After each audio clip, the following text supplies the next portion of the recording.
ধর্মেন্দ্র পর্বে ইতি, এবার দেশের শিক্ষার ভার প্রহ্লাদ যোশীর কাঁধে। একদিকে শিক্ষামন্ত্রীর পদে বদল, অন্যদিকে প্রশ্ন ফাঁসের বিরুদ্ধে কড়া আইন আনতে চলেছে কেন্দ্র। প্রশ্ন ফাঁস রোধে কড়া আইন আনতে সোমবার সংসদে সংশোধনী বিল পেশ করবে কেন্দ্র। ধর্মেন্দ্র প্রধানের ইস্তফার পরে শিক্ষার দায়িত্ব দেওয়া হলো প্রহ্লাদ যোশীকে। তিনি উপভোক্তা এবং গণবন্টনের পাশাপাশি শিক্ষা মন্ত্রকের বাড়তি দায়িত্ব সামলাবেন। প্রহ্লাদ যোশী কর্ণাটকের ধারওয়াড় থেকে নির্বাচিত সংসদ সদস্য।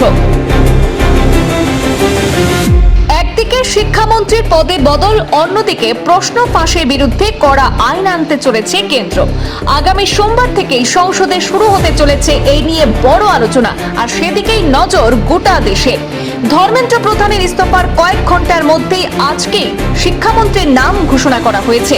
প্রধানমন্ত্রী নরেন্দ্র মোদীর পরামর্শে ক্যাবিনেট মন্ত্রী প্রহ্লাদ যোশীকে তার বর্তমান দপ্তরের পাশাপাশি শিক্ষা মন্ত্রকের দায়িত্ব দেওয়া হয়েছে। প্রহ্লাদ যোশী কর্ণাটকের ধারওয়াড় থেকে নির্বাচিত সংসদ সদস্য। তিনি বর্তমানে ভারত সরকারের উপভোক্তা বিষয়ক খাদ্য ও গণবন্টন মন্ত্রকের দায়িত্বে রয়েছেন। একই সঙ্গে তিনি নিউ অ্যান্ড রিনিউয়েবল এনার্জি অর্থাৎ MNRE মন্ত্রকেরও দায়িত্বে রয়েছেন। ইন্টারন্যাশনাল সোলার অ্যালায়েন্স এর প্রেসিডেন্টও প্রহ্লাদ যোশী। চলুন সংক্ষেপে জেনে নেই প্রহ্লাদ যোশী কে ছিলেন। প্রহ্লাদ ভেঙ্কটেশ যোশী কর্ণাটকের বর্ষিয়ান এবং প্রভাবশালী একজন বিজেপি নেতা। ধারওয়াড় লোকসভা কেন্দ্রের প্রতিনিধিত্ব করছেন। 2004 সাল থেকে টানা একাধিকবার এই আসন থেকে জিতেছেন। 90-এর দশকের শুরুতে মূলত RSS অনুগামী হিসেবে প্রহ্লাদ যোশীর পথ চলা শুরু। কর্ণাটকের হুবলির ঈদগাহ ময়দানে জাতীয় পতাকা উত্তোলনের আলোড়ন থেকে শিরোনামে উঠে আসেন। পাশাপাশি কাশ্মীর বাঁচাও আন্দোলনের নেতৃত্ব দিয়েছিলেন। পরে কর্ণাটক বিজেপির রাজ্য সভাপতির দায়িত্ব সামলেছেন। প্রশাসনিক দক্ষতা এবং অভিজ্ঞতার কারণেই সম্ভবত তাকে এবার শিক্ষা মন্ত্রকের মতো স্পর্শকাতর দপ্তরেরও দায়িত্ব দেওয়া হলো, এমনটাই মনে করছেন রাজনৈতিক মহল।